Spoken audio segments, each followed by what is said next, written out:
Salut à tous et bienvenue sur ce nouveau podcast. C'est Tony et comme vous le savez, c'est toujours un grand plaisir pour moi de vous retrouver pour démarrer cette nouvelle semaine ensemble.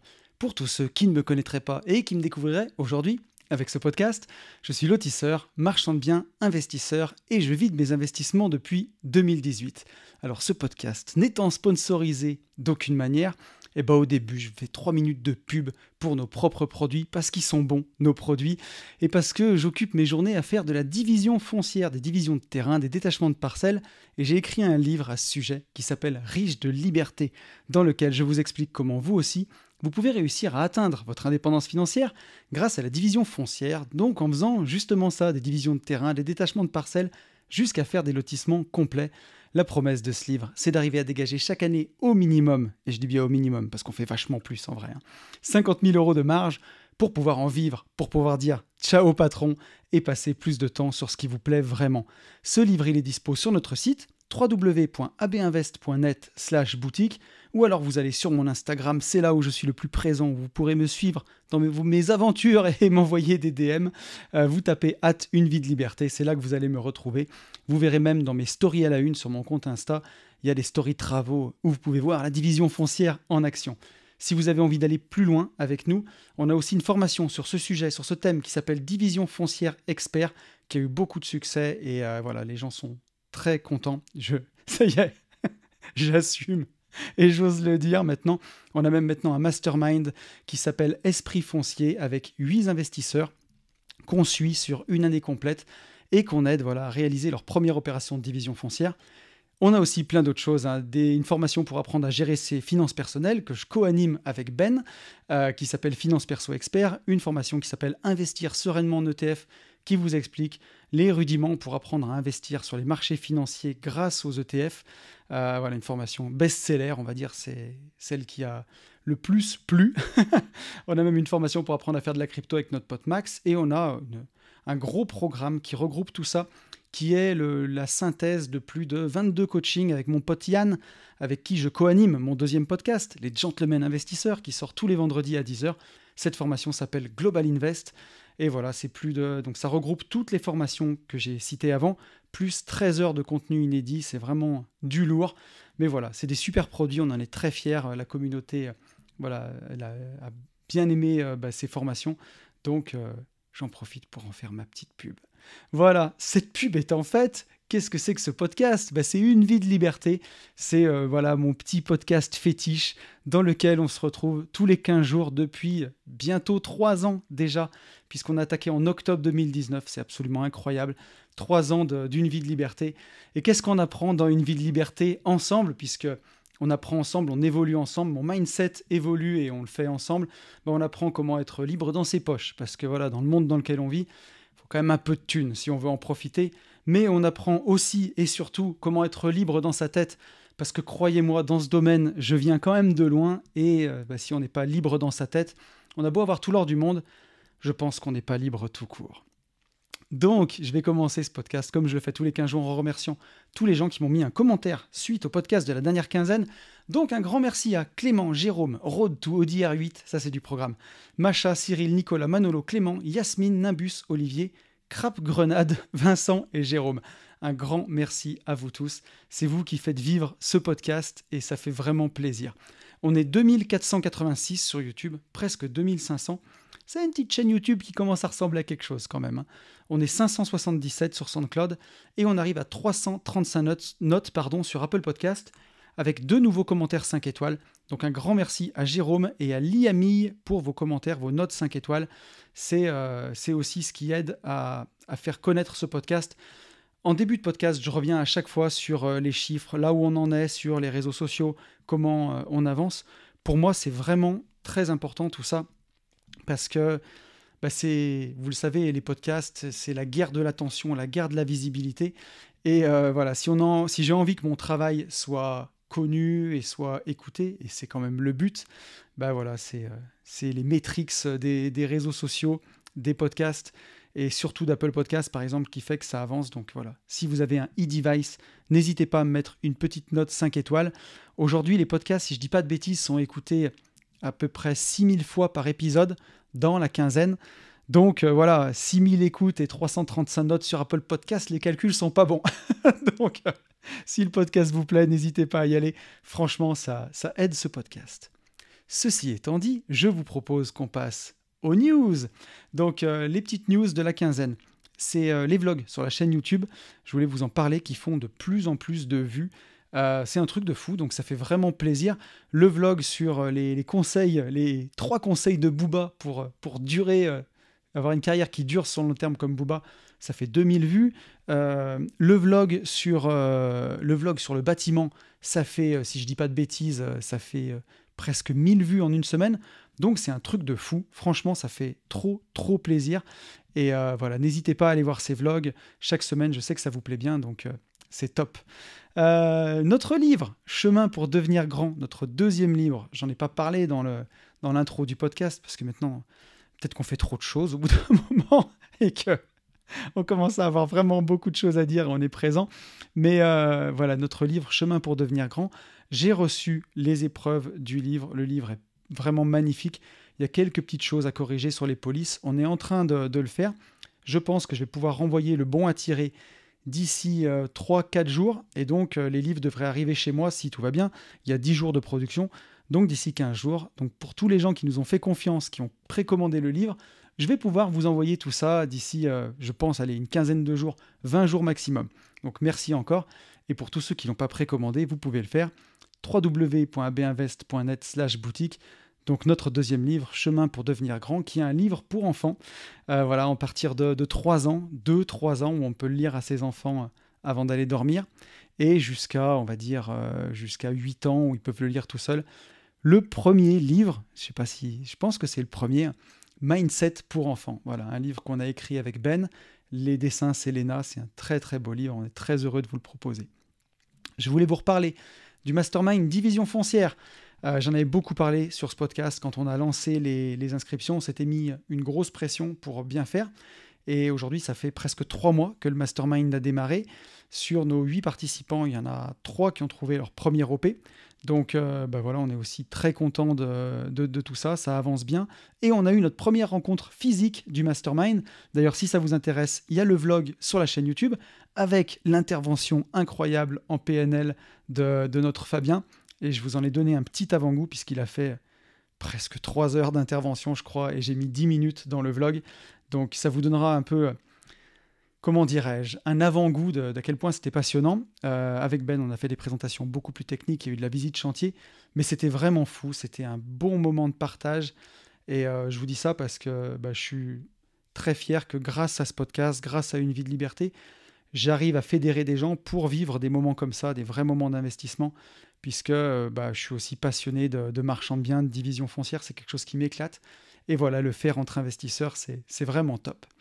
Si vous écoutez ce podcast, on est au Mastermind Moto en ce moment, quand vous l'écoutez. Au moment où vous l'écouterez, on aura pris la route pour le Mastermind Moto des Gentlemen Investisseurs Auvergne-Cévennes. Voilà, on a préparé les combinaisons de pluie parce qu'on a regardé la météo et apparemment, on va pas être gâtés.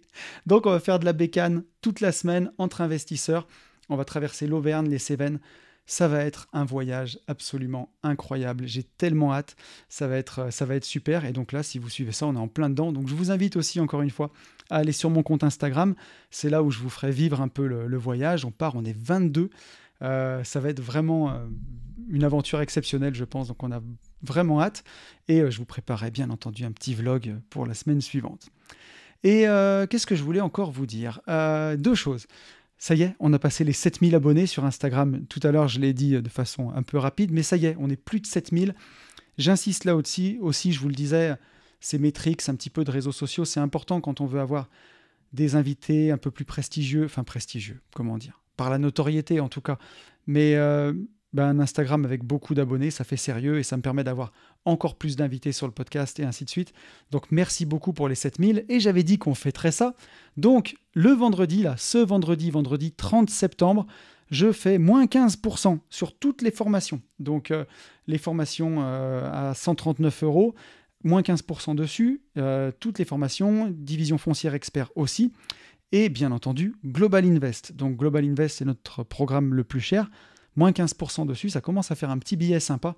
Donc si ça vous intéresse, bah écoutez, n'hésitez pas, le code c'est 7000 tout simplement, hein, 7 et 3 zéros derrière, 7000 toute la journée du 30 septembre, de minuit à minuit, voilà, vous aurez moins 15% partout, et c'est voilà, pour vous remercier de votre fidélité. Et dernière chose sur cette rubrique des news, un truc dont je voulais vous parler aussi, je commence à faire évoluer un petit peu ce podcast justement, et j'ai de plus en plus envie, suite au coaching, de répondre aussi à vos questions. Et pas forcément des questions d'investissement, parce que pour ça, il y a quand même les gentlemen investisseurs quand on est vraiment invest pur, mais des questions qui peuvent être à mi-chemin entre l'invest et le développement personnel, et des questions un peu plus perso, puisque l'un ne va jamais sans l'autre, hein, quand on est investisseur. Maintenant, tout s'entremêle un petit peu. Mais voilà, si jamais vous avez envie de me poser vos questions, je donne encore des coachings, donc je donne environ 2 coachings par semaine, entre 1 heure, 1 heure et demie en visio. Je le fais vraiment, j'en fais pas la pub, hein, c'est les gens qui viennent me solliciter.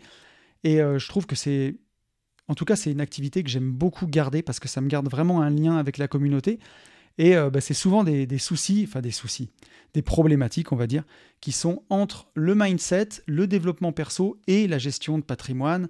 Des fois, c'est des soucis pour investir en couple, des fois, c'est en famille, des fois, c'est avec des collègues, des fois, c'est des arbitrages. Je trouve ça très, très intéressant. Donc, si jamais ça vous dit, n'hésitez pas à me poser vos questions directement. Vous pouvez le faire sur Insta ou alors sur la chaîne YouTube. Vous avez mon adresse mail. Donc c'est Poncet Anthony, tout attaché, poncetanthony@hotmail.com. N'hésitez pas à m'envoyer des messages sur cette adresse-là. Peut-être qu'après, je ferai une adresse Une vie de liberté. Mais pour l'instant, on peut y aller sur celle-ci. Si jamais vous avez envie, et j'aimerais bien y répondre dans le podcast, peut-être faire une rubrique sur les questions... Demande à tonton.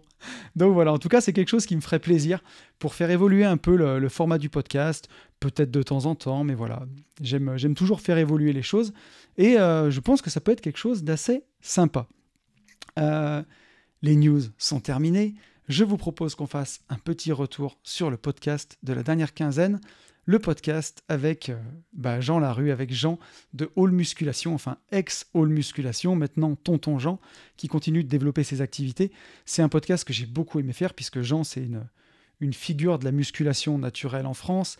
C'est quelqu'un que j'apprécie beaucoup par son intégrité, par son mindset, et et par son abnégation.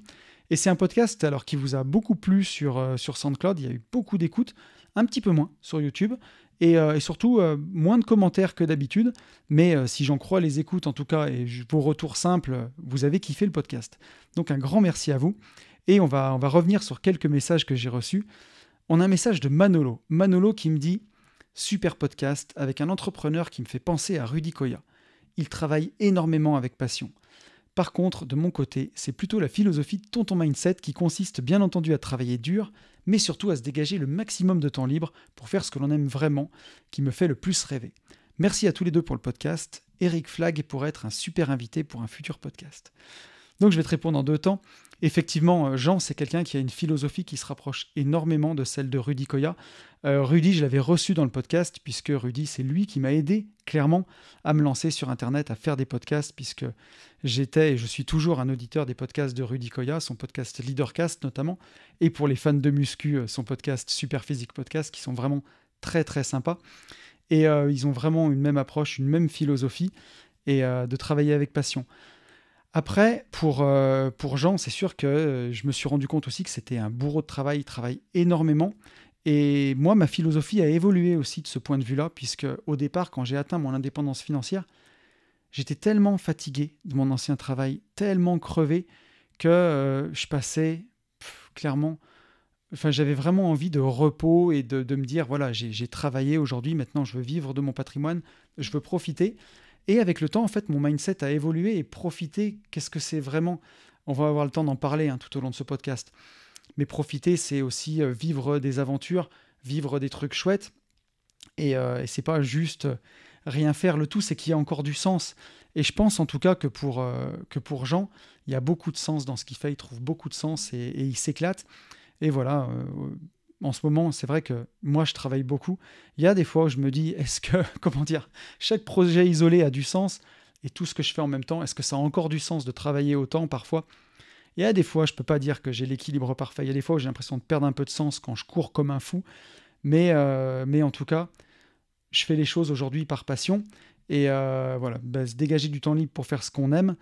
On a tendance aussi beaucoup à remplir ce temps libre. Et c'est des fois un cercle... Moi, j'aime dire un cercle vertueux parce que c'est toujours des choses qui nous font évoluer, qui nous tirent vers le haut. Parfois, quand on perd un peu de sens, ça peut être un cercle vicieux.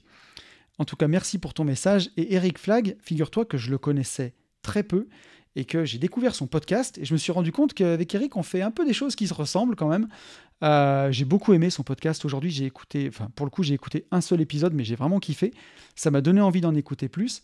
En plus, c'est un sportif, donc après, il est un peu plus haut dans le game quand même. Donc pour le convaincre, faut essayer en tout cas, mais ça me ferait plaisir. Vraiment, c'est une très très bonne idée à toi. On a un message de Clément. Clément qui me dit: Salut Anthony, merci pour ton podcast. Merci également à ton intervenant tonton Jean qui a su repartir de zéro. Monter son entreprise et durer, c'est pour moi ça la plus belle réussite. Au plaisir de pouvoir échanger avec toi. À bientôt Clément. Clément, fidèle auditeur du podcast. Donc merci à toi Clément. Et effectivement, monter et réussir à durer, c'est vraiment une belle réussite. Et il y a ce parallèle dans la musculation, puisque moi j'ai pratiqué, ça fait presque 20 ans maintenant que je fais de la muscu, et des étoiles filantes en muscu, on en voit beaucoup. Des jeunes qui ne s'entraînent pas naturellement, tu vois, par exemple, qui vont se doper, qui vont prendre des produits dopants, et qui passent, et voilà, qui disparaissent. Des jeunes qui s'économisent pas, qui soulèvent peut-être trop lourd, trop vite, qui se blessent, et voilà, et des jeunes qui arrêtent. Et il y a des gens qui, voilà, comme tonton, le vieux sage, qui arrive à s'entraîner peut-être, en tout cas j'espère toute la vie, tu vois, mais ça fait 20 ans aujourd'hui que je m'entraîne. Alors je me suis blessé moi aussi. Et à une époque, peut-être, j'ai eu peur très sérieusement avec les hernies cervicales, j'ai dû arrêter de m'entraîner. Aujourd'hui, je mets vraiment la santé au centre de mes priorités pour pouvoir, voilà, le corps c'est le véhicule d'une vie, hein, pour avoir un corps qui va durer dans le temps. Et c'est vrai que tu vois, aujourd'hui, à 40 ans passés, 41 à la fin de l'année, je suis fier du physique que j'ai réussi à atteindre. Tu vois, j'ai réussi à perdre 8 kilos quand même. Cette année, j'avais un peu pris de poids. Et donc, ça y est, je commence à être assez fit. Donc, ça fait vraiment plaisir. Et de se dire qu'à 40 ans, on est fit et on avance. Voilà, durer, c'est une belle réussite. Mais pour ajouter un peu à ton message, je dirais que justement, savoir se relever quand on tombe, c'est ça aussi la réussite. Et tant qu'on se relève, en fait, on perd jamais vraiment. C'est vraiment ça que je veux garder vraiment en tête, c'est de se dire que parfois, on peut tomber, on peut se casser la figure, mais le but, c'est vraiment de se relever. Et pour moi, c'est même ça la plus belle réussite. C'est, voilà, tu vois, tomber 6 fois, se relever 7. C'est vraiment ça. En tout cas, merci beaucoup à toi pour ton message, Clément. On a un message de Yasmine. Yasmine qui me dit « Merci pour la dédicace. Je ne connaissais pas Jean. Je suis Gilles Lartigot pour le côté nourriture saine. Très intéressant sur le côté muscu naturel après 50 ans. Alors, je ne le connais pas, Gilles Lartigot, juste vraiment de nom. Mais je ne suis même pas sûr de le voir physiquement. C'est bien de se rappeler comment les débuts du net, c'était plutôt galère. Il fallait s'accrocher pour pouvoir le faire. Je me rappelle mon modem 56K Wanadu et les recherches sur Lycos, MySpace, les forums et tout ça. Ça, c'est un temps que les moins de 20 ans ne peuvent pas connaître. Bref, bravo Jean pour son culot et sa persévérance. Maintenant, tout le monde sait qu'on peut vivre d'Internet, mais il y a quelques années de ça, il fallait y croire. Il y avait moins de ressources, moins d'outils et tout ça.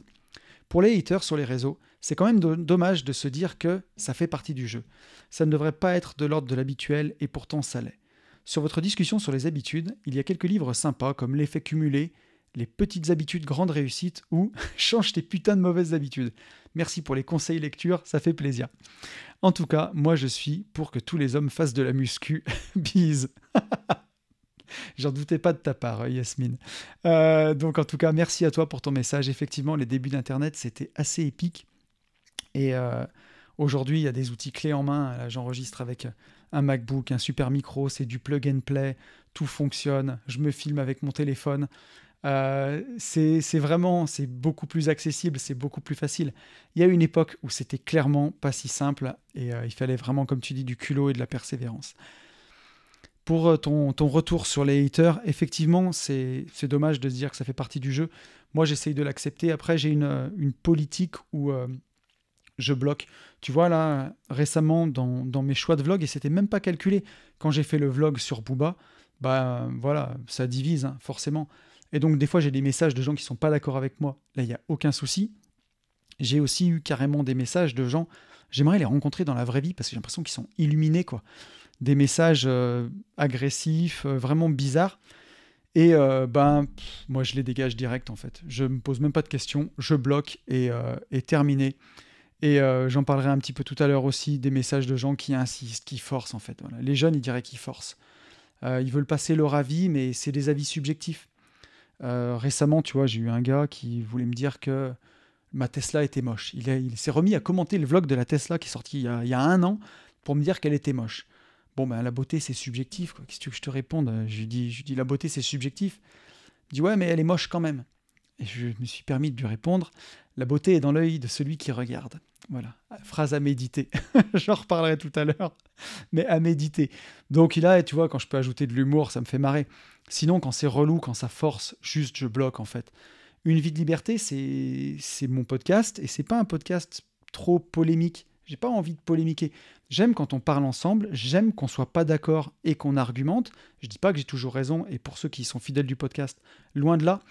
Par contre, dès qu'on force pour faire passer son avis et que c'est sur des trucs subjectifs, genre la beauté de quelque chose, ça me gave en fait. Donc je bloque.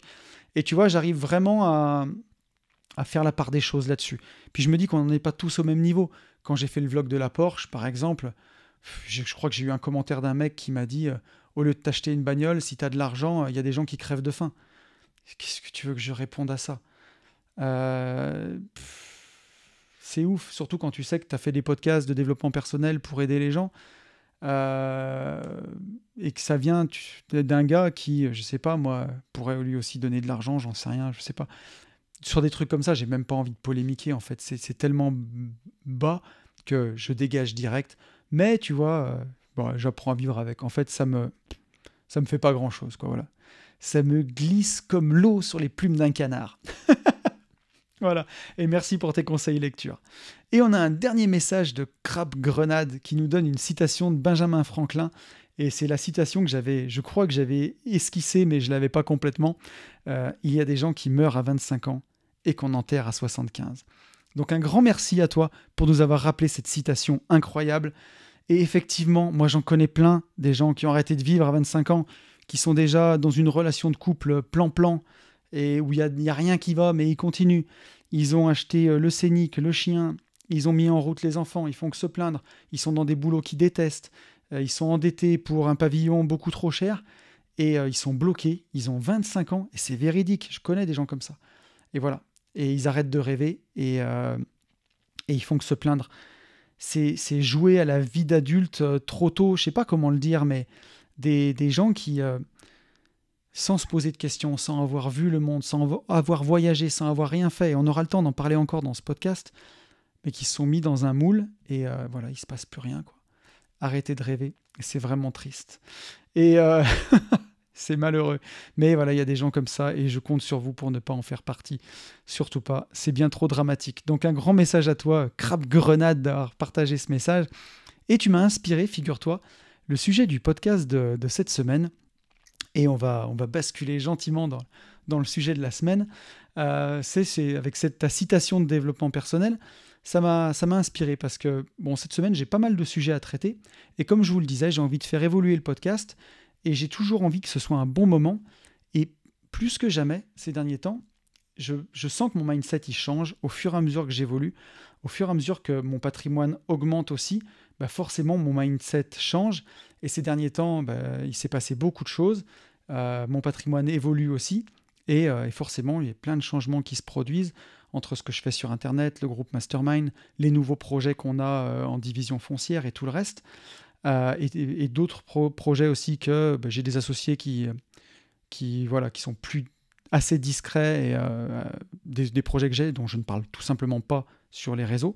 Et je peux vous en parler quand on se rencontrera dans la vraie vie, mais que je ne laisse pas sur Internet, parce que je partage énormément déjà avec vous. Mais voilà, je ne partage pas tout, il y a des choses que je garde pour moi quand même, heureusement. Donc voilà, entre ce que je partage et ce que je ne partage pas, mon mindset évolue, j'ai de plus en plus envie d'en parler avec vous, et parfois moins envie de traiter des sujets comme je pouvais le faire avant, sur le mensonge ou des choses comme ça, vraiment des sujets où la liberté, ou vraiment l'intuition, où vraiment j'allais en profondeur dans des sujets. En ce moment, j'ai plus envie tout simplement d'être là, avec mon micro, ma petite caméra, et puis de parler tout simplement avec vous. Et je me suis dit, pourquoi pas le faire autour de citations de dev perso, justement. Prendre des citations de dev perso et voir si elles se vérifient, en fait, avec mon expérience, si la citation, elle est véridique ou elle est bidon. Je vais vous dire, je ne vais pas trop vous spoiler, mais la plupart sont vraiment assez véridiques quand même. Donc je me suis rendu sur Internet, j'ai trouvé un site qui s'appelait Carbone Theory, qui en a regroupé vraiment des sympas. Donc j'en ai choisi 16 et on va les débunker ou les vérifier ensemble. Et j'aime beaucoup les citations justement comme celle que nous a partagée Crap Grenade. C'est percutant en fait et on peut se les répéter comme des mantras. C'est des trucs qui... Juste avec une petite citation, elle peut nous motiver, elle peut nous aider à aller de l'avant, elle peut nous donner envie de persévérer dans un domaine, juste avec une petite citation qu'on se répète. C'est pour ça que j'aime vraiment beaucoup ça. Donc voilà, vous verrez, il y a des citations qui sont plutôt célèbres, d'autres qui ne le sont pas du tout, et on va vérifier avec ma vie si c'est bidon ou pas. Puis encore une fois, c'est surtout un prétexte pour partager et pour discuter ensemble. Première citation. Elle nous vient de Adam Osborne. Adam Osborne, c'était un informaticien qui était concurrent de Steve Jobs et qui a eu un succès à l'époque, mais un peu plus malheureux que celui de Steve Jobs. Donc voilà, et Adam Osborne nous disait « La chose la plus précieuse que vous pouvez faire est une erreur. Vous ne pouvez pas apprendre quelque chose de la perfection. La chose la plus précieuse que vous pouvez faire est une erreur. Vous ne pouvez pas apprendre quelque chose de la perfection. » Et donc, qu'est-ce qu'on peut en retirer de cette citation ? Moi, ce que j'ai envie de vous dire, c'est que depuis tout jeune, on apprend que c'est mal de se tromper, qu'il ne faut pas se tromper. À l'école, par exemple, quand on est enfant, je veux dire, une erreur, c'est ou une punition ou une mauvaise note, mais en tout cas, voilà, il faut pas faire d'erreur, il ne faut pas se tromper. Et moi, la question que je me suis posée, moi qui suis plutôt d'un tempérament quand même perfectionniste, c'est est-ce que la perfection, c'est vraiment un summum à atteindre dans sa vie ? Et récemment, je ne sais plus où j'ai vu ça, mais si c'est dans un podcast ou dans un article, je crois que c'est dans un article, la chapelle Sixtine, qui a été peinte par Michel-Ange, c'est un chef-d'œuvre, c'est le chef-d'œuvre de Michel-Ange. Et apparemment, à l'époque où il l'a peint, il a reporté à ses proches qui détestaient cette peinture, parce que forcément c'était un plafond, il a pris de la peinture dans les yeux, il avait apparemment des douleurs atroces au cou et au cervical, et pour finir la chapelle Sixtine, pour lui, ça a été une tannée, ça a été horrible. Et ce que tout le monde admire, le plafond de la chapelle Sixtine, pour l'auteur, pour la personne qui l'a peint, c'est une horreur, quoi. Quand il la voit, lui, il repense à... Enfin bon, il la voit plus parce que ça fait longtemps qu'il a plus mal aux dents, Michel-Ange. Mais en tout cas, pour lui, c'était de la douleur au cervical, de la peinture dans les yeux et des mauvais moments. Donc, est-ce qu'il faut juger l'œuvre qui a été faite comme ça, ou est-ce qu'il faut se dire, est-ce que ça valait vraiment la peine de se faire souffrir pour en arriver là ? J'ai pas forcément la réponse, mais ma question c'est, est-ce que la perfection, c'est vraiment le summum à atteindre dans la vie ? Moi, je crois surtout que la perfection, c'est vraiment c'est l'ennemi du travail terminé. Chaque fois que j'ai essayé d'être perfectionniste dans le passé, à chaque fois, on repousse, quoi. Voilà, ce podcast, si je m'attends à ce qu'il soit parfait, voilà, là je viens de dire j'attends, je m'attends. Bon, qu'est-ce que je fais ? Est-ce que je dois faire un cut ? Est-ce que je dois me reprendre ? Ou est-ce que tout simplement je laisse ? Je laisse parce que c'est naturel. Et j'ai une tendance au perfectionnisme, à me dire est-ce que les lumières sont bien ? Là, j'ai mis un petit peu de lumière là, un petit peu de lumière là. Vous le voyez pour ceux qui me suivent sur YouTube, le podcast est filmé. J'avais des travaux chez moi, je suis en plein travaux à la maison, donc je ne suis pas chez moi. Je me suis fait prêter un joli bureau pour pouvoir filmer. Donc, j'ai pas mes lumières d'habitude, j'ai pas tout ce qu'il faut, tous mes repères. Si jamais je me lance pas, il n'y a pas de podcast. Et puis voilà, lundi à 10h, il n'y a rien qui sort. C'est pas grave, ce sera peut-être pas parfait, mais en tout cas, on passe un bon moment quand même. Et c'est ça qui compte, c'est de faire les choses, c'est d'avancer. Donc je sais que moi, j'ai une tendance au perfectionnisme et je lutte. Et pour moi, bien sûr qu'on apprend beaucoup plus de ses erreurs que de chercher à faire de la perfection. Parce que si on cherche à faire de la perfection, on n'avance pas finalement, on ne se confronte jamais à la réalité. Un travail qu'on remet sans cesse sur l'ouvrage sans le présenter au monde, c'est un travail qui n'est pas jugé, c'est un travail qui ne rencontre pas son public. Ça craint. C'est comme si notre livre « Chemin pour devenir grand », on voulait qu'il soit absolument parfait jusque dans les moindres détails. Voilà, peut-être que quand on va le sortir, vous allez trouver, peut-être, je pense pas, parce qu'on a vraiment fait attention, mais peut-être que vous allez trouver une faute d'orthographe. Ou peut-être que sur une page, la police sera à peine plus grosse que sur une autre. Mais Est-ce qu'à un moment, il ne faut pas y aller, avancer, et puis peut-être on rectifiera le tir sur une prochaine édition, et ainsi de suite. Mais il y a un moment, voilà, il faut y aller. Moi, j'ai énormément d'amis qui ne font rien de peur de se tromper. Ils repoussent sans cesse des achats immobiliers, ils repoussent l'ouverture d'une assurance vie, ils repoussent tout, où ils passent des heures et des heures à se former en espérant que tout soit parfait. Mais voilà, c'est jamais parfait dans la vie. Et si on se lance pas, on fait pas d'erreur et on n'apprend pas. C'est comme ça qu'on apprend. Essai, erreur, essai, erreur. Un enfant, quand il essaye de se lever pour marcher, c'est comme ça qu'il apprend. Et pour le remettre dans ma vie, moi j'irais même plus loin. Je pense que c'est les imperfections qui font ce que nous sommes, ce qu'on est. Et moi, dans ma vie, il y a plein de choses que j'ai essayé de corriger avec le temps. Et au final, c'est parfois peut-être nos défauts ou en tout cas notre singularité qui fait ce qu'on est. Il faut arrêter de vouloir rentrer dans un moule ou pas se tromper ou être perfectionniste. C'est pas comme ça qu'on y arrive. J'avais fait un vlog là-dessus que j'avais trouvé vraiment sympa. C'était sur la tour de Pise, par exemple. La tour de Pise, c'est quand même une tour qui est qui est vraiment penchée. Pour la plupart des gens, si on doit la juger comme tour, bon, elle fait pas son office, quoi. Elle s'enfonce dans le sol, elle est penchée, elle est ratée. Et pourtant, c'est juste une tour, somme toute, assez banale, on va dire. Des tours comme ça, dans le monde, il y en a peut-être des milliers. Mais c'est parce qu'elle est penchée, justement, que les gens se bousculent pour la visiter. C'est un des monuments les plus visités d'Italie. C'est incroyable. Et moi, quand je l'ai vu, j'ai trop kiffé. J'ai fait ma petite photo en tenant la tour de Pise, comme tous les touristes. Et c'est pour ça qu'elle est célèbre. C'est parce qu'elle n'est pas parfaite, justement. C'est parce qu'elle a un énorme défaut. Quand on la voit, voilà, pour une tour, elle a un énorme défaut. C'est ça qui fait que, justement, peut-être qu'elle est parfaite. Citation numéro 2. Une citation d'Albert Einstein. La logique vous mènera d'un point A à un point B. L'imagination vous emmènera partout. C'est magnifique. C'est magnifique. Et je vais vous dire ce que ça m'inspire. Vous le savez, j'ai un deuxième podcast donc, qui s'appelle Les Gentlemen Investisseurs avec mon pote Yann.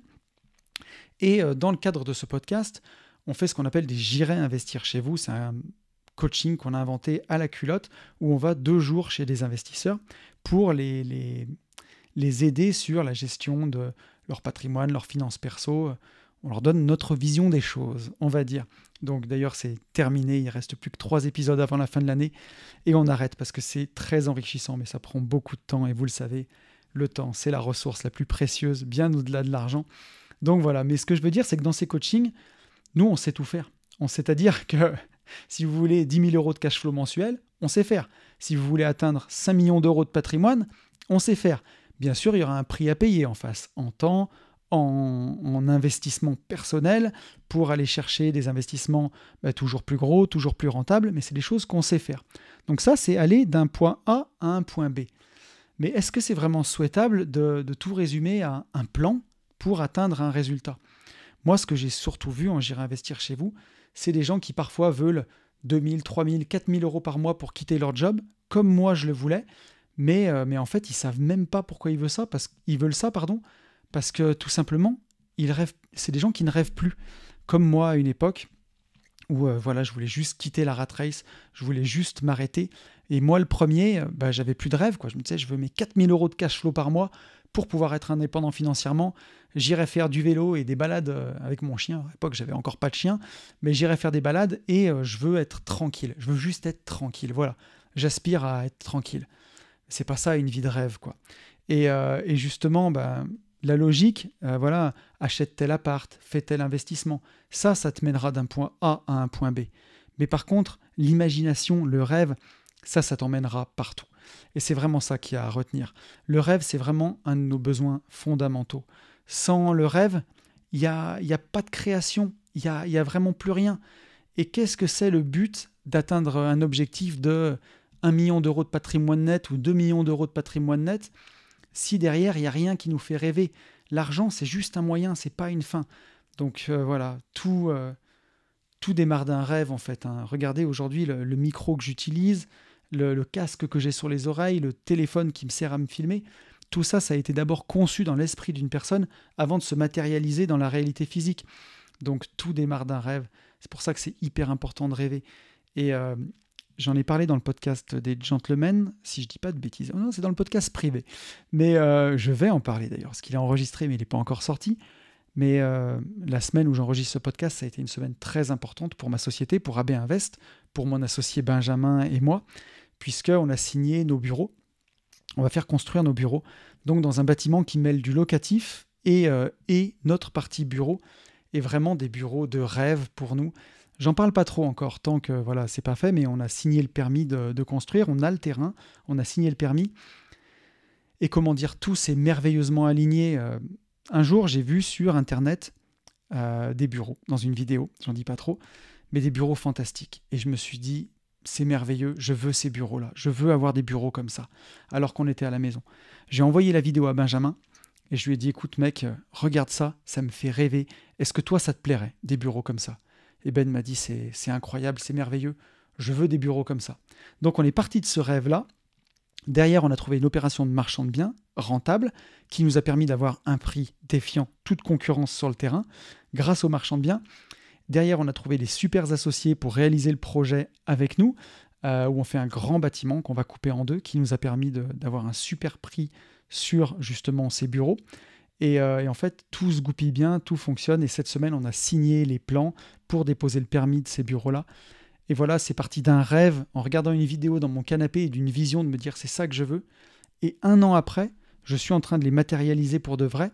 Et dans à peu près 6 à 8 mois, on va dire, je vais fouler le sol de ces bureaux et je vais marcher dans mon rêve en fait, dans ce que j'ai rêvé. Et ce que j'avais vraiment dans la tête, ça va se réaliser. Et je trouve ça incroyable. Donc voilà, un plan, ça t'amène d'un point A à un point B, mais l'imagination, elle t'emmène partout. Bravo, bravo Albert. Allez, une citation de Beyoncé. Et là, on passe de Einstein à Beyoncé quand même. Beyoncé qui nous dit « Le monde te verra de la même façon que tu te vois et te traitera de la même façon que tu te traites. » Eh oui, dans la vie, on reçoit ce qu'on donne. Il y avait cette phrase dans les petits mouchoirs où je crois que c'était... comment elle s'appelle Valérie, j'ai mangé son nom. Mais en gros, qui dit à son mari, ben voilà, dans la vie, on reçoit ce qu'on donne, tu donnes de la merde et tu reçois de la merde. Et effectivement, c'est ça, quoi. Dans la vie, on reçoit ce qu'on donne. Et c'est pour ça, et ça, c'est aussi quelque chose que je dis vraiment aux gens que je coach, ou quand j'en parle dans la vie, il faut faire très attention à nos pensées. Vraiment, on en parlait avec la citation d'Albert Einstein juste avant, notre cerveau est extrêmement puissant. Et ce à quoi on pense se réalise.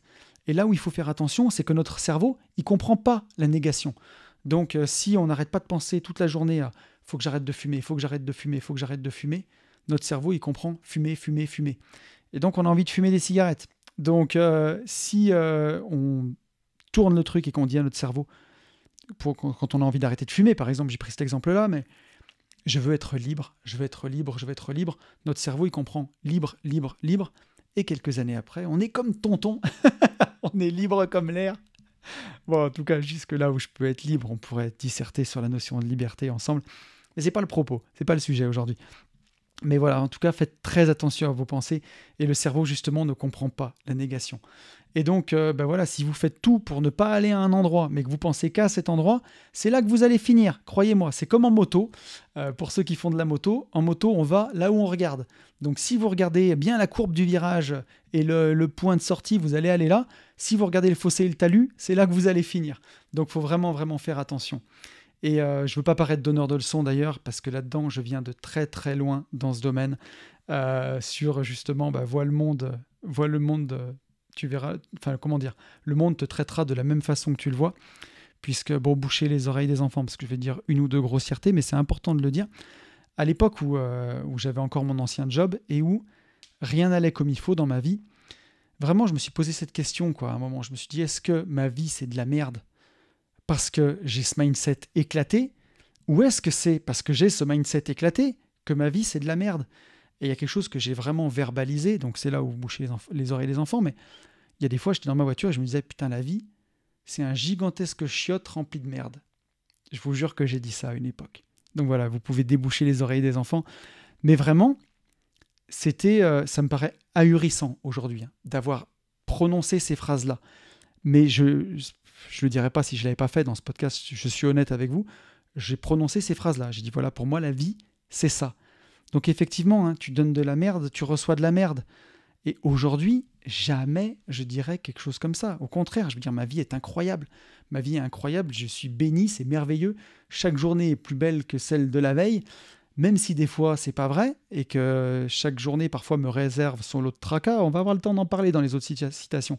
Mais le but, c'est d'y croire, en tout cas. Et effectivement, mes journées sont bien plus belles que par le passé. Et vraiment, je sais que voilà, je vais vers le meilleur.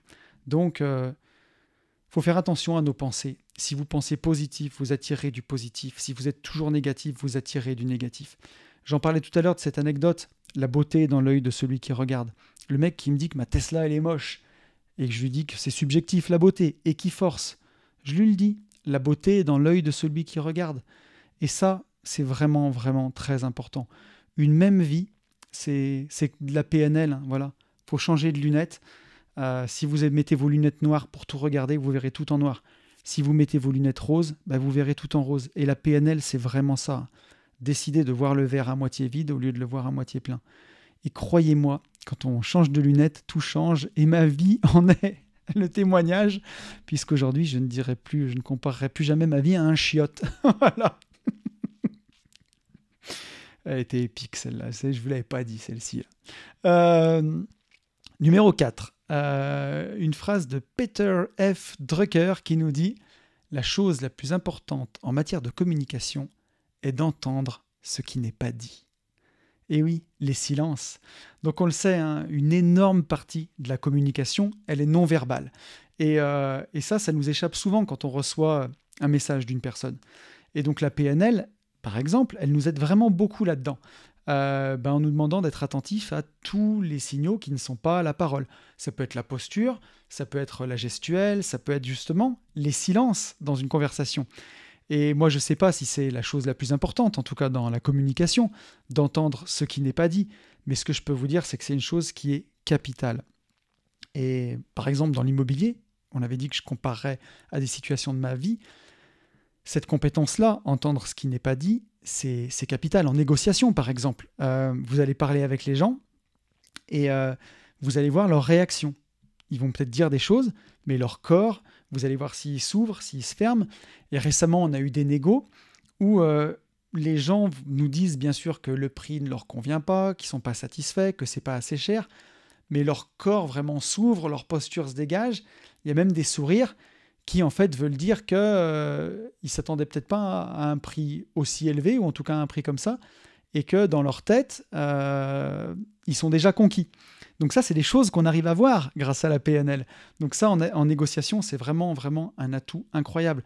Et à l'inverse aussi, quand une personne vous dit que tout va bien et que vous voyez son corps qui se ferme, vous voyez que ses paroles ne sont pas du tout en accord avec ses émotions.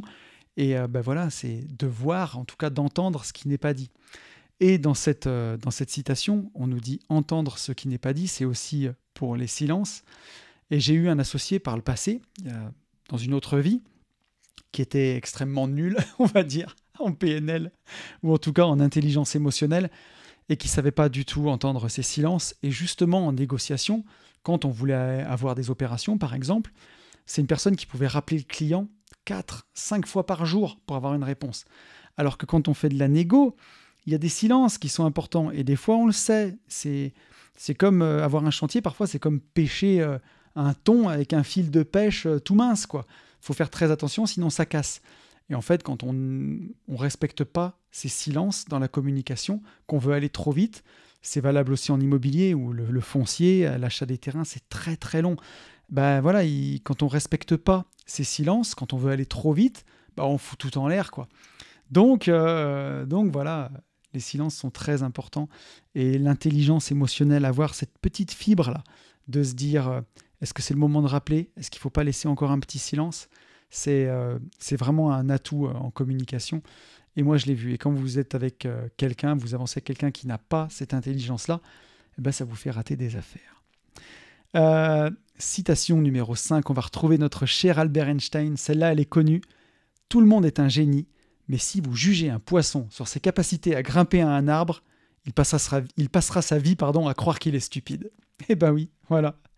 Et moi, en tout cas, si je dois le comparer à ma vie, c'est beaucoup plus simple quand on fait ce qu'on aime plutôt que quand on essaye de faire rentrer un carré dans un rond. Moi, j'aime bien cette expression. Vous voyez sûrement les jeux d'enfants avec une petite maison où dans le toit, il y a une forme d'étoile, une forme de triangle, une forme de rond. Si vous passez votre temps à essayer de faire rentrer le carré dans le rond, ça ne marchera jamais, ça ne va pas passer. Donc voilà, et que quand on essaye de faire rentrer la bonne forme dedans, ça passe tout seul, ça fonctionne. Et dans ma vie d'avant, que ce soit dans mes études, dans les études que j'ai fait, dans mon travail, j'aimais pas vraiment ce que je faisais et franchement, tout était long, tout était assez souffrance, quoi, on va dire. Et depuis que je fais ce que j'aime, en fait, tout est tellement plus simple, quoi. Le chemin s'aligne. Et c'est pour ça que je pense qu'il faut vraiment, quand on est jeune en tout cas, essayer beaucoup de choses. Je mets des coups dans le micro. Essayer beaucoup de choses et essayer les choses vraiment autant que possible. Essayer plein de choses pour voir ce qui nous plaît. Moi, si je dois avoir un peu de recul, je me suis peut-être mis trop vite dans une voie sans essayer assez de choses. J'aurais dû essayer beaucoup plus. Et c'est aussi l'école qui nous fait croire ça, qu'on est stupide. On est tous jugés sur les mêmes critères alors qu'on est tous différents. On a tous tellement de choses à prouver, à montrer, des domaines dans lesquels on est bon. Si on essaye peu de choses et que voilà, on se force à faire des choses qui ne nous plaisent pas, c'est pas étonnant au bout d'un moment de perdre confiance en soi. Et notamment, j'ai dans mon entourage une personne qui veut absolument mettre son fils au travail, son fils qui a 20 ans, et son fils ne rêve que de faire des voyages. Et il m'a dit l'autre jour, quand on s'est vu, il me dit « Mais quand on a 20 ans, c'est pas le moment de voyager, c'est le moment de bosser. » C'est une façon de voir les choses. Moi, je pense que quand on a 20 ans, c'est justement le moment de profiter. C'est le moment de voyager, c'est le moment de vivre, c'est le moment d'essayer plein de choses pour voir ce dans quoi on est bon, ce qui nous plaît. Et pareil, c'est peut-être une personne qui ne voyagera pas et qui fantasmera toute sa vie sur le voyage, alors que si elle avait voyagé 1 an, 2 ans, peut-être qu'elle se serait rendue compte que finalement, c'est chez elle qu'elle est bien. C'est possible aussi. Donc faut faire les choses, faut vraiment essayer beaucoup de choses, parce que si vous vous lancez dans un domaine où vous n'êtes pas le meilleur, ça sera toujours au forceps. Moi, si je dois comparer par rapport à ma carrière, j'avais des bons résultats dans mon ancien job d'entrepreneur de travaux publics. J'étais plutôt pas mauvais, mais c'était pas mon domaine d'excellence. C'était pas là où j'étais le meilleur. Et aujourd'hui que je fais quelque chose dans lequel je suis bon, tout est tellement plus simple. Quand chaque matin on fait quelque chose dans lequel on est bon, les chemins s'alignent. Donc Albert, tu avais encore une fois raison. Et on passe à la citation numéro 6. Il n'y a pas de hasard, il n'y a que des rendez-vous. C'est une citation de Paul Éluard. Et je suis assez d'accord avec cette citation. Je ne pense pas que tout soit écrit dans la vie. En tout cas, j'en sais rien. J'ai pas d'avis tranché là-dessus. Mais des fois, j'aime à croire que quand on oriente son cerveau dans la bonne direction, quand on fait attention à ses pensées, l'univers, ou Dieu, ou appelez ça comme vous voulez, en tout cas le cosmos, nous aide à attirer les choses à nous. Et moi, je dis souvent que c'est quand l'élève est prêt que le maître apparaît. Voilà. Et il y a des rencontres qu'on fait dans la vie, justement quand on est prêt. Moi, j'ai eu beaucoup de gens que j'ai rencontrés. Yann, par exemple, pour les gentlemen, au moment où j'avais besoin de le rencontrer. Ben, mon associé, qui a toujours fait partie de ma famille, mon cousin, mais on s'est trouvé vraiment dans le business.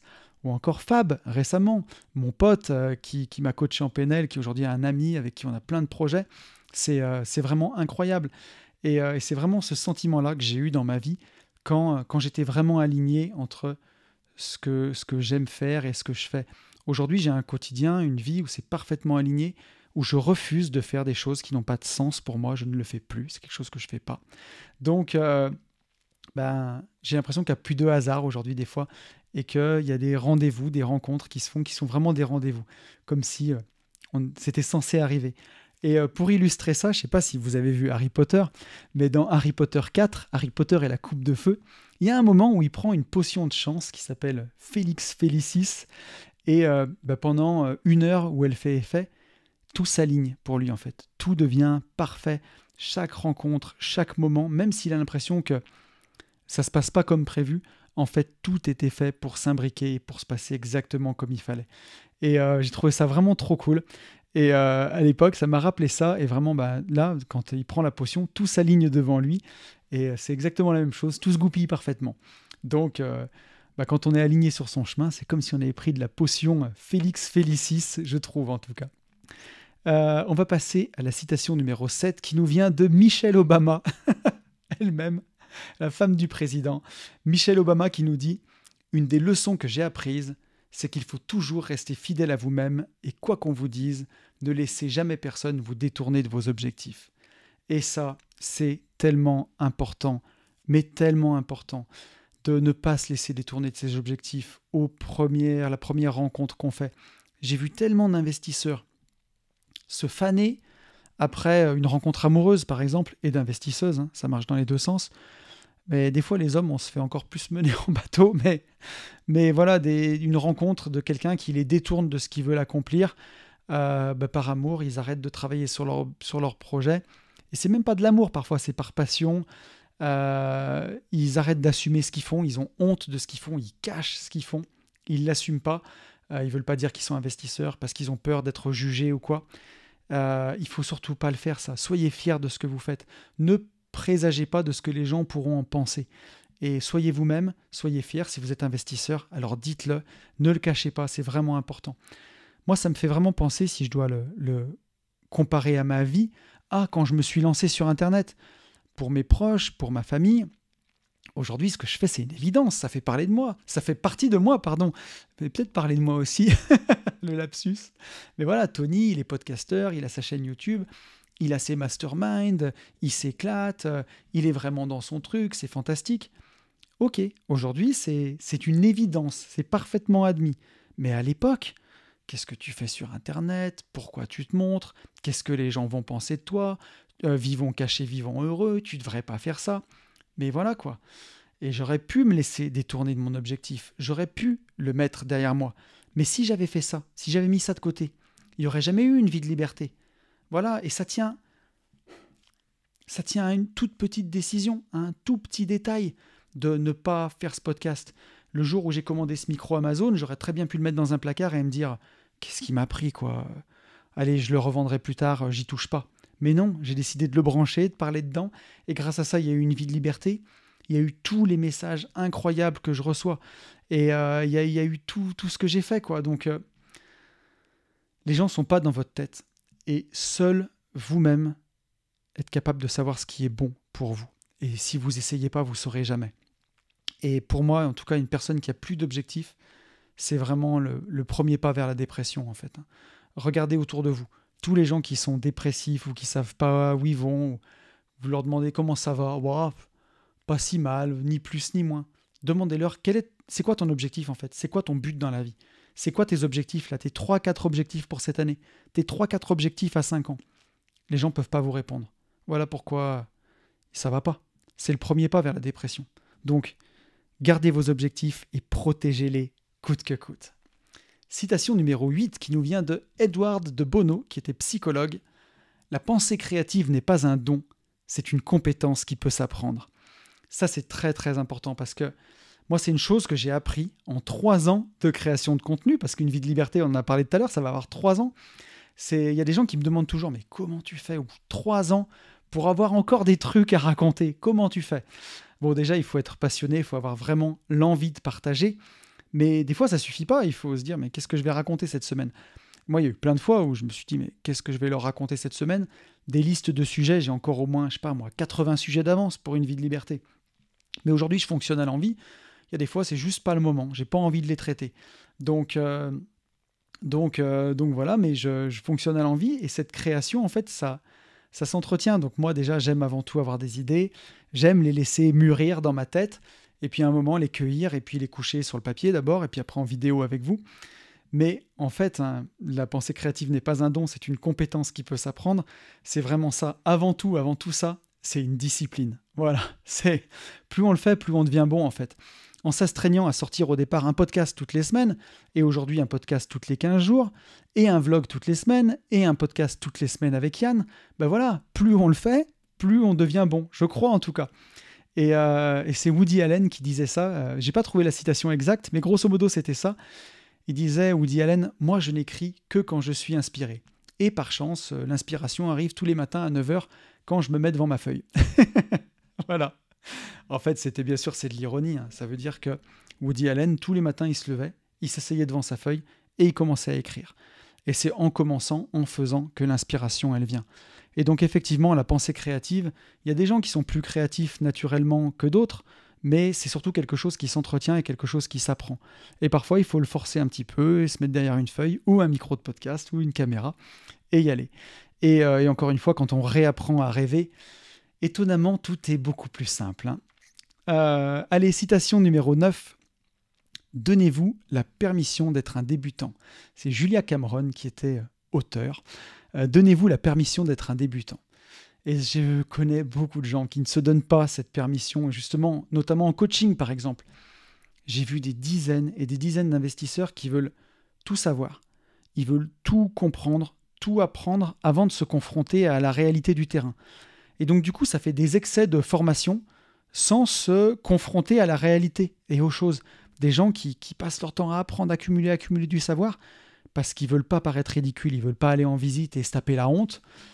Mais en fait, ça ne peut pas marcher comme ça. Il faut vraiment un équilibre entre le temps qu'on passe à se former et le temps qu'on passe à pratiquer. Sinon, ça ne peut pas fonctionner. Les deux vont absolument ensemble. Et justement, ne pas vouloir commencer, c'est se priver du début de l'aventure. C'est ne pas accepter de monter les premières marches de l'escalier. Si on ne commence pas de monter les premières marches parce qu'on ne voit pas le sommet, on n'y arrivera jamais. Il faut accepter de monter ces premières marches. Et voilà, on en parlait tout à l'heure sur les erreurs. Ne pas accepter d'être un débutant, ne pas se donner cette permission-là, c'est se priver de faire les erreurs qui vont nous permettre d'apprendre. Et ça, nous, on aurait pu l'avoir quand on s'est lancé en marchand de biens. Forcément, ça fait peur au départ. Et on en a fait des erreurs. Le but, c'est d'essayer de faire des erreurs qui ne soient pas trop grosses, qui ne nous pénalisent pas, qui ne nous ramènent pas trop en arrière. Mais il y a un moment, voilà, faut arrêter de réfléchir. Il faut juste se lancer. On a une citation de Steve Jobs maintenant pour la numéro 10. Steve Jobs qui nous a dit « Être l'homme le plus riche du cimetière ne m'intéresse pas. Aller me coucher le soir en me disant que j'ai fait des choses extraordinaires aujourd'hui, voilà ce qui compte. » Et donc, j'ai trouvé cette citation vraiment très très bien parce que comme ça, il n'y a pas grand-chose à dire. Hein. Forcément, être l'homme le plus riche du cimetière, ça ne l'intéresse pas. Paradoxalement, avant qu'il décède, ce bon vieux Steve Jobs, c'était sûrement un des hommes les plus riches du monde. Donc voilà, ça ne l'intéressait pas, mais peut-être qu'il disait justement que ça ne l'intéressait pas parce qu'il l'était. Mais ça lui permettait de faire des choses extraordinaires. Donc voilà, moi je suis un peu réservé sur cette citation parce que effectivement, il faut de l'argent. Moi aujourd'hui, je peux le dire, je peux dire, l'argent c'est un moyen, pas une fin. Mais c'est facile à dire quand on a dépassé le million d'euros de patrimoine depuis une dizaine d'années. Voilà, pour pas trop en dire, c'est facile à dire. Donc, bien sûr qu'il faut le relativiser. Et en fait, c'est peut-être plutôt parce que justement, j'ai l'indépendance financière que ça me permet de faire toutes les choses que je fais aujourd'hui. C'est le prérequis, on va dire. Donc, c'est pas une fin en soi. C'est pas, voilà, si vous mourrez à 10 millions d'euros de patrimoine et que vous en avez jamais profité, vous en avez jamais rien fait, effectivement, ça sert à rien. Si maintenant vous avez même ne serait-ce que 300 ou 400 000 euros de patrimoine net, que ça vous permet de quitter votre job et de vivre de votre passion, de quelque chose qui vous plaît, alors là, vous avez tout compris. Et justement, se coucher en se disant que le soir, on a fait des choses extraordinaires, voilà ce qui compte. Et du coup, ça m'a emmené sur, c'est pas une citation, mais sur une réflexion que beaucoup de gens ont, de se dire, je ne veux pas me payer des choses matérielles, je veux me payer des expériences parce qu'il n'y a que ça qu'on ne m'enlèvera pas. Et je mourrai sans rien dans les poches, mais je partirai avec mes souvenirs. Et je voudrais relativiser ça parce que récemment, aujourd'hui, j'ai ma grand-mère, il me reste une seule mamie aujourd'hui, et elle est en EHPAD, elle a 88 ans. Et malheureusement, elle est atteinte de la maladie d'Alzheimer. Alors, on ne sait pas trop, mais apparemment, ça serait ça. Et voilà, tous ces souvenirs s'en vont petit à petit. Et je trouve que c'est peut-être le plus triste que j'ai eu à voir ces dernières années. Ça me rappelle que ces moments sont précieux, puisque j'étais allé la voir il y a 1 an, juste avant qu'elle parte en EHPAD. Elle avait très mal au dos, elle était sur son lit. Et j'avais passé 2 heures allongé sur son lit à parler de son passé, de son enfance, des rues de notre village, de ce qu'elle faisait quand elle était petite, de son école, de ses amis d'enfance. Et je me rappelle de tout. Et c'était une discussion qui était extrêmement riche. C'était trop bien d'avoir discuté de ça avec elle. Et aujourd'hui, je vais la voir à l'EHPAD et l'autre jour, elle m'a regardé, elle haussait les épaules, elle me dit je perds un peu la tête, je sais plus où je suis, elle sait pas trop où elle est, enfin. Et je me dis quand on dit je vais mourir avec rien de matériel et je mourrai avec mes souvenirs, on pourra pas me les enlever. Eh ben si, ça part aussi. Donc ça veut pas dire qu'il faut mourir avec que des biens matériels, c'est pas du tout ce que je veux dire. C'est que il faut profiter de tout, il faut profiter des choses quand on les a. L'argent, les biens matériels, ouais, c'est cool. Il y a des trucs qui procurent du plaisir. Je vais pas vous dire que la Porsche, elle me fait pas kiffer. Mais c'est l'expérience qu'elle me fait vivre qui est chouette. Et ce que j'aime, c'est vivre des expériences. Au moment où vous écoutez ce podcast, je suis en voyage en moto avec les gentlemen, avec 20 autres investisseurs. Ça va être un moment qui va être génial. Et ça, c'est trop kiffant de vivre cette expérience. Mais ce que je veux dire, c'est qu'il faut en profiter encore et encore pendant que ça se passe. Parce que si plus tard on a cette maladie-là, peut-être que même ces souvenirs-là, ils peuvent nous être enlevés et partir. Donc, faut en profiter à 200% pendant qu'on vit les choses. C'est vraiment, vraiment capital. Voilà ce que je voulais dire. Et c'est fini pour la séquence plombante. Et on passe à la citation numéro 11. Ne juge pas la journée en fonction de la récolte du soir, mais d'après les graines que tu as semées. Et ça nous vient de R.L. Stevenson, qui était écrivain. Ne juge pas la journée en fonction de la récolte du soir, mais d'après les graines que tu as semées. Je trouve ça tellement puissant. Parce que, par exemple, l'investissement pour la bourse, si je dois le voir avec ma situation, il y a des moments compliqués en bourse. Depuis le début de l'année, ça fait que se casser la figure. Des fois, ça remonte un peu, ça tombe encore plus bas. On est vraiment dans un rallye baissier. Et pourtant, il faut continuer d'investir tous les mois, faire son DCA, faire son petit investissement, que ce soit en bourse ou en crypto. Et le soir, juger son investissement en disant voilà, j'ai planté des graines aujourd'hui. J'ai rien récolté, la récolte viendra plus tard. Je reste sur les graines que j'ai semées. Et ce que je veux dire aussi, c'est que ça marche dans les deux sens, ça. Parce que, par exemple, dans l'immobilier, si vous faites une journée, une vente incroyable, et dans la journée, vous avez empoché 150 000 euros de plus-value, la récolte, elle est incroyable. Mais est-ce que vous avez planté une graine aujourd'hui ? C'est ça qui compte. Parce que, la récolte a été incroyable, mais est-ce que ça va être tous les jours ? Non, c'est de temps en temps que ça tombe, ça. Et ce qui compte, c'est est-ce que vous avez continué de semer des graines ? Et vraiment, c'est peut-être ça qui a été un des plus gros changements dans mon mindset en 3 ans. C'est qu'à l'époque où j'ai voulu quitter la rat race, où j'ai voulu vivre de mes investissements, j'étais tellement fatigué par mon ancien boulot que je voulais plus rien faire. Je voulais juste profiter de la vie, profiter du moment, faire du vélo, emmener mes gosses à l'école et plus rien faire. Mais ça, c'est aller à reculons dans le sens de la vie. Et c'est pour ça qu'aujourd'hui, j'insiste tellement sur les rêves, j'insiste tellement sur les objectifs, j'insiste tellement sur les projets, parce que continuer de semer tous les jours, c'est ce qu'il y a de plus important pour un investisseur. On ne peut pas un jour se dire, voilà, j'arrête, je fous plus rien, je vide mon patrimoine. En tout cas, ce n'est pas ma philosophie. Et c'est ce qui a le plus changé dans mon mindset ces 3 dernières années. Peut-être qu'il faudrait que je réécoute les anciens podcasts d'une vie de liberté, quand un jour j'aurai un peu plus de temps. Mais je pense qu'il y a des choses qui ont changé de ce côté-là. Et voilà. Et aujourd'hui, pour moi, le plus important, c'est de continuer chaque jour à semer des graines et à prendre plaisir à le faire. Pas juste pour la récolte ou pour l'argent, mais profiter du chemin et se dire ce que j'ai fait aujourd'hui, ça m'a plu, c'est incroyable et j'ai semé des graines pour l'avenir. Et c'est ça qui sécurise. Parce que dans des années comme celle-ci, où je sais pas, si un jour vous avez, je vous le souhaite, 1 million d'euros investis en bourse, une année comme celle-là, depuis le début de l'année, on fait moins 10%, vous avez perdu 100 000 euros. Mais perdu virtuellement. Mais si toute l'année, vous avez continué d'investir en DCA et que vous avez remis, par exemple, 5-6 000 euros par mois, si vous avez un business qui génère du cash, à la fin de l'année, vous avez investi 60 000 euros dans un marché qui était bas.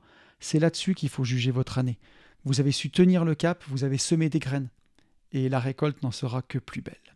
Donc voilà, dans une vie d'investisseur, il faut accepter ces silences aussi, ces respirations. C'est ce qui fait la différence entre le bon investisseur et le mauvais investisseur, comme diraient les inconnus. Allez, numéro 12. Oprah Winfrey.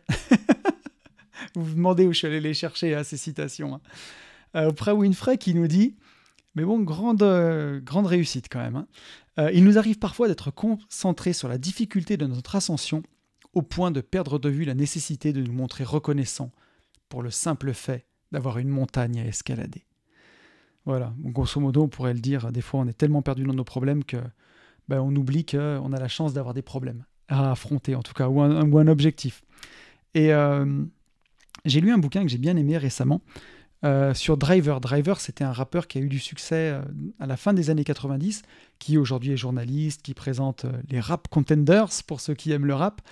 Et dans les années 90, début des années 2000, il a produit un jeune rappeur, et un jeune rappeur qui était très doué, mais très feignant, et qui se plaignait tout le temps.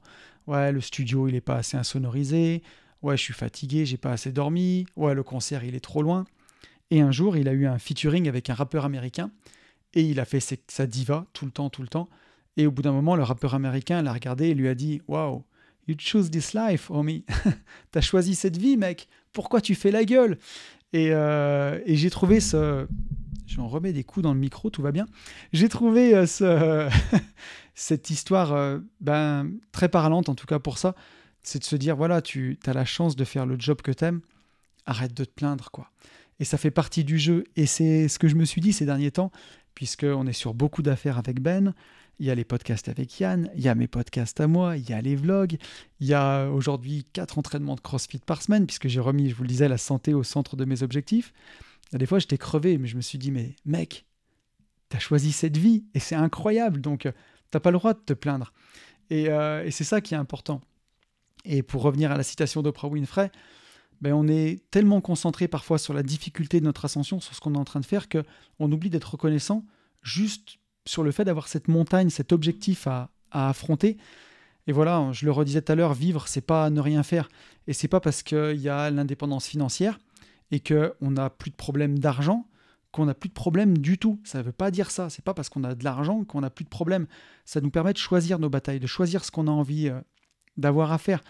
Et voilà, je le disais tout à l'heure, mais juste le fait de se fixer des objectifs et de chercher à les atteindre, on lutte contre le marasme, contre la dépression. Ça nous permet d'être vivants et ça, c'est merveilleux. Parce que je le disais, voilà, une vie sans objectif, c'est le premier pas vers la dépression. Et moi, ce que je me dis aujourd'hui, c'est dans des moments où c'est difficile, ou dans les moments où j'ai la pression, parce que voilà, il y a eu des moments où, ces derniers temps, on a fait beaucoup d'offres sans condition de financement, quand on les marchande bien, c'est des choses qu'on fait. Je vais acheter ça, pas de condition de financement, je décide d'y aller. Donc, je regarde toujours si ma trésor perso me permet d'y aller. Et on en a fait tellement en ce moment qu'il y a des fois où je me dis, il va vraiment falloir que la banque finance, sinon ça va être chaud. Et il y a des fois où ça m'a même récemment réveillé un peu la nuit de me dire, mais attends, mec, comment tu vas faire ? Et au final, je me dis que voilà, c'est cool ce que je vis, parce que même si des fois ça me met la pression, la vie que j'ai aujourd'hui, c'est la vie dont je rêvais il y a des années, quoi. Donc, même quand il y a la pression, c'est fantastique, quoi. Et ouais, des fois, je me dis, mais pourquoi je me mets tout ça ? Et en fait, en réfléchissant, je me dis, mais parce que c'est passionnant. Donc voilà. Et si aujourd'hui, ta vie ne correspond pas à tes rêves, mais comme le dit Orelsan, rêve mieux. Hein. Voilà, c'est ça, rêve mieux. On l'a vu tout à l'heure, hein, c'est tes pensées qui te guident là où tu veux aller. Donc, fais attention à ce à quoi tu penses et rêve mieux. Citation numéro 13. Nelson Mandela. Ne me jugez pas sur mes succès, jugez-moi sur le nombre de fois où je suis tombé et où je me suis relevé à nouveau. Donc ça fait vraiment écho au podcast avec Jean Larue, hein, le podcast qu'on a fait, où Jean a perdu son business et l'a reconstruit à partir de rien du tout. Et c'est vraiment pas évident, quand on a construit quelque chose, de le perdre et de se relever et de recommencer d'une feuille blanche. Ça demande beaucoup de courage, ça demande beaucoup de travail. Et ça peut se faire, selon moi, que quand on a la passion. Moi, je le vois, hein, quand j'ai lâché ma boîte de travaux publics et qu'on a créé AB Invest à partir de rien du tout, voilà, j'avais 37 ans. Aujourd'hui, je m'en suis pas rendu compte à l'époque que c'était de ce qu'on allait créer, et de ce qu'on allait créer à partir de rien. Je m'en suis pas rendu compte. Je l'ai fait vraiment par amour, par passion, et aussi parce que j'étais avec Ben et parce que ça me faisait plaisir d'entreprendre avec lui. Mais voilà, rien n'était évident. Et à un point où aujourd'hui, je sais pas si j'aurais le courage de tout refaire, mais franchement, je crois que oui, et j'aime à penser que oui. Et ça aussi parce que je suis passionné. Donc des fois, c'est plus facile, des fois, c'est plus difficile. Mais vraiment, le succès, c'est vraiment un truc qui est chouette. En France, on focalise beaucoup là-dessus. Aux États-Unis, on focalise beaucoup plus sur les échecs. Et pour eux, un mec qui n'a pas échoué, il y a entourloupe, quoi. Voilà, Will Smith, il a été ruiné 2 fois, je crois. Il y a plein d'entrepreneurs. Steve Jobs, il est monté, il est redescendu, il s'est cassé la figure plein de fois. C'est ça qui fait vraiment le succès d'un entrepreneur, je trouve. Et voilà, moi aujourd'hui, en tout cas, je suis fier de mes échecs et je les cache pas. Et c'est là-dedans. Au début, j'en avais honte, hein, il y a 3 ans, même quand j'ai lancé ce podcast, j'en avais un petit peu honte parfois. Aujourd'hui, j'en ai pas honte et c'est vraiment ce qui permet de construire les succès du futur. On me disait, pour en faire une autre, c'est dans les défaites que l'on forge les victoires. Citation numéro 14, il nous en reste 3. Une de Nietzsche qui nous disait « Deviens ce que tu es, fais ce que toi seul peux faire ». Et Booba avait déjà paraphrasé cette citation en son temps en nous disant « Je veux devenir ce que j'aurais dû être ». Et voilà, deviens ce que tu es.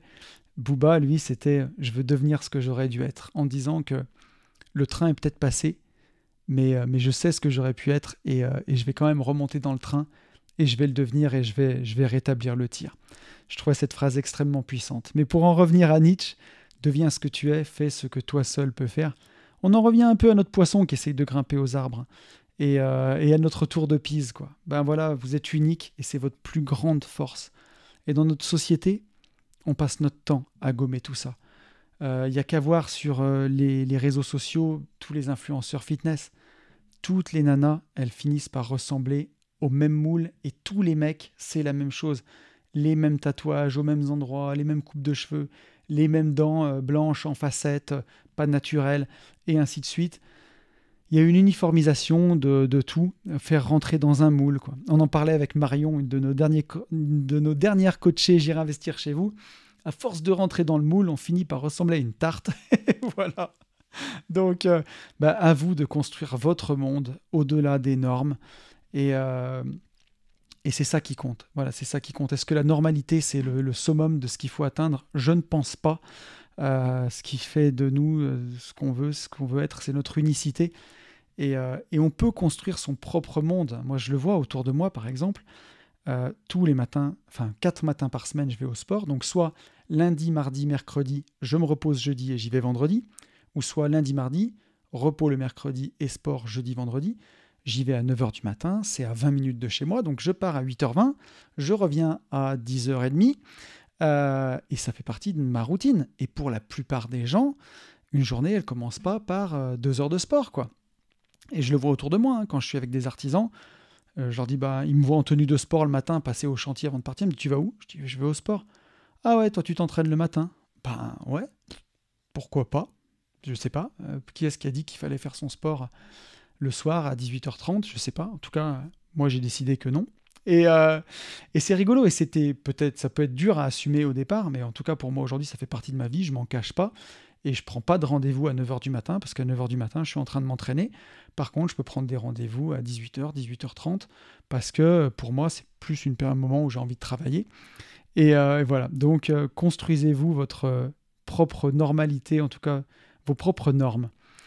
Martin Luther King, pour la citation numéro 15, « Croyez en vos rêves et ils se réaliseront peut-être. Croyez en vous et ils se réaliseront sûrement. » La confiance en soi, c'est vraiment la clé dans la réalisation de nos projets. Et ça, personne ne peut croire en toi à ta place. Et tu ne peux pas avancer tout simplement si tu n'es pas capable de voir tes propres succès. Ça, c'est aussi la base de la PNL. Apprendre à voir ses succès et apprendre à en être fier. Et c'est rigolo parce que au début du podcast, je fais ma petite publicité pour nos produits. Et c'est Yasmine qui est intervenue en début de podcast qui me disait « Mais franchement, j'ai fait tes formations, je les ai trop kiffées. Assume, elles sont bien. Assume, vends-les comme il faut. » Et c'était du succès que j'avais du mal à voir en me disant « Voilà, j'espère que les gens seront contents. On a mis tout notre cœur dans ces formations. On a essayé d'apprendre tout ce qu'on savait. J'espère que ce sera bien. » Et aujourd'hui, avec quasiment plus de 2 ans de recul sur certaines formations, elle déchire. Donc, j'ose le dire et j'arrive à capitaliser sur ces succès-là. Et pour l'année prochaine, on a 2 projets de nouvelles formations, 2 nouvelles idées, des choses qui n'existent pas et dont on est déjà très fiers parce que je sais qu'on va faire les choses vraiment bien. Et c'est trop cool.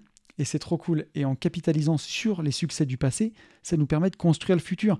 Sur nos premières opérations de marchand de biens où on a acquis de la compétence voilà, on se rendre compte des succès, se rendre compte de ce qu'on a été capable de faire, ça nous permet d'aller vers des opérations plus grosses sans flipper. Donc ça, c'est la clé de la confiance en soi. Et dans un prochain podcast, on prendra le temps de rentrer en détail dans le sujet de la confiance en soi. C'est un podcast que je prépare depuis longtemps maintenant et je veux qu'il soit vraiment bien. Donc j'ai mes notes et j'en rajoute à chaque fois. Donc, on tombe dans le perfectionnisme, là, faut faire attention. Mais en tout cas, je pense que ça vous plaira. Mais voilà, si tu vois pas tes succès, si tu capitalises pas dessus, t'es foutu, quoi. Tu pourras pas avancer pour la suite. C'est comme ça que tu remplis ta jarre de confiance, en apprenant à voir tes succès. Donc si tu crois en tes rêves, ils se réaliseront peut-être. Ça, c'est regarder dans la bonne direction. Si tu crois en toi, hein, comme dans les projets crypto ou dans les projets de start-up, c'est l'équipe qui compte le plus. Et l'équipe de ta vie, c'est toi. Donc si tu crois en toi, ils se réaliseront à tous les coups. Et on va passer sur la dernière citation, numéro 16. Le plus grand échec est de ne pas avoir le courage d'oser. Et ça, c'est une citation de l'abbé Pierre, figurez-vous. Le plus grand échec est de ne pas avoir eu le courage d'oser. L'abbé Pierre qui a osé créer Emmaüs, qui aujourd'hui aide des gens partout dans la France depuis des années et des années, et qui continue bien au-delà de sa mort. Et vraiment, on a mis l'abbé Pierre, donc on va dire mon Dieu. Je pense que celle-ci, c'est pour ça que je l'ai gardée pour la fin, c'est peut-être la citation la plus importante de toutes. Et moi, je me dis toujours que le fait que je me sois enfin lancé à quitter mon ancien travail, ça tient vraiment à rien du tout. Je me dis toujours ça parce que forcément, s'il n'y avait pas eu certaines actions, certaines choses qui se sont passées, peut-être que j'aurais pas lâché. Hein. Pour ceux qui se souviennent, on peut en reparler, mais vraiment, ça faisait longtemps que je voulais quitter mon job. J'avais atteint mon indépendance financière en 2016 et je l'ai quitté fin 2018. Je suis resté presque 3 ans parce que je travaillais en famille, parce que c'était compliqué de partir. Et ce qui a été vraiment la goutte d'eau qui a fait déborder le vase, c'est un jour un salarié m'a fait une énorme connerie sur un chantier. Il s'est battu avec un colotis et au moment où j'ai voulu le virer, il a tenté de m'intimider. C'était un rugbyman. Moi, je suis plutôt quand même costaud déjà, mais il me dépassait d'une bonne tête. Il m'a collé contre un mur, physiquement, hein, sans m'attraper, mais voilà, en m'avançant dessus, en me reculant. Moi, c'était hors de question que je me batte dans le cadre du travail, donc ça s'est calmé. Mais vraiment, ce jour-là, je me suis dit, je fais quoi ? Est-ce que je continue à discuter avec des mecs qui ont un QI à 2 chiffres, à des gens pas intéressants ?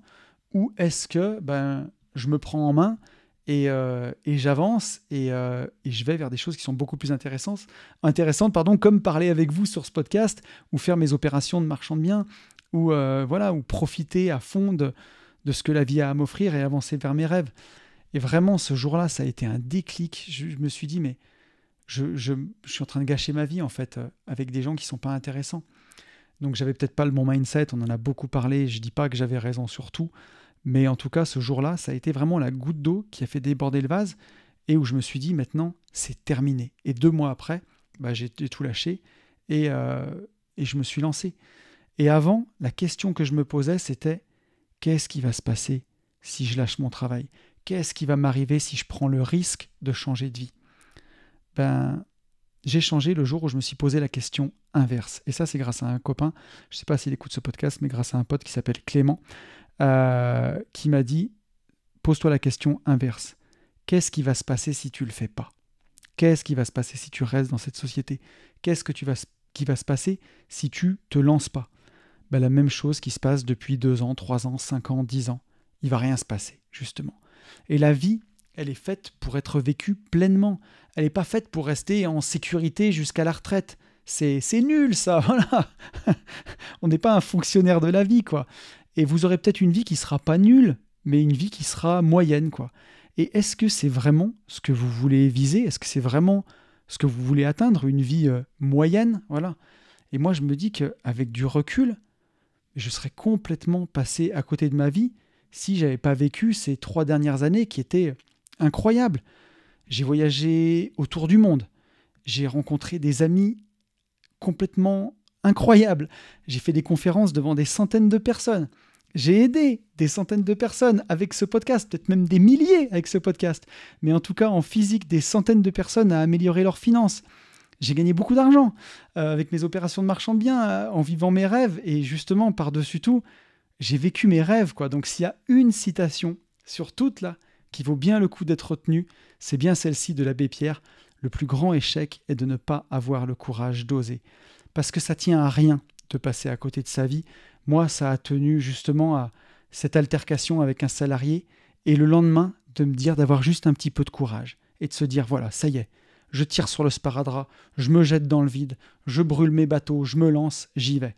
Et d'avoir un petit peu de courage. Et donc, c'est vraiment ça qu'il faut retenir, c'est si vous n'avez pas ce petit peu de courage, vous vous contenterez peut-être d'une vie moyenne, médiocre. Le mot pour dire moyen, c'est médiocre. Donc d'une vie médiocre. Est-ce que c'est vraiment ce que vous voulez? Est-ce que votre existence sur Terre, elle ne vaut pas ce petit peu de courage pour vous lancer et avoir vraiment une vie exceptionnelle? Et moi, j'essaye de me rappeler de ça au quotidien pour continuer à avancer vers mes rêves et à aller vers ce qui me fait un peu peur pour l'affronter et aller toujours un peu plus loin. Donc voilà, on en a fini avec ce podcast. Je voulais un bon prétexte pour avoir le temps de parler. Combien de temps on va regarder? 1h20 avec vous. Voilà, on aura fait encore un long podcast. Ça m'a fait vraiment très plaisir de le faire. En tout cas, moi, je me suis éclaté. J'espère que vous, ça vous aura plu. De repasser à travers ces citations inspirantes, de les vérifier. On voit qu'elles sont quand même toutes assez vraies. Quant à moi, je vais vous laisser. Je vais vous souhaiter une très, très bonne semaine. Je vais espérer que ces citations vous auront inspiré, qu'elles auront peut-être provoqué chez certains un déclic ou chez d'autres vous conforter dans la belle vie que vous menez. Mais moi, comme à mon habitude, je vais vous souhaiter le meilleur et vous le savez, je vous souhaite par-dessus tout de vivre libre.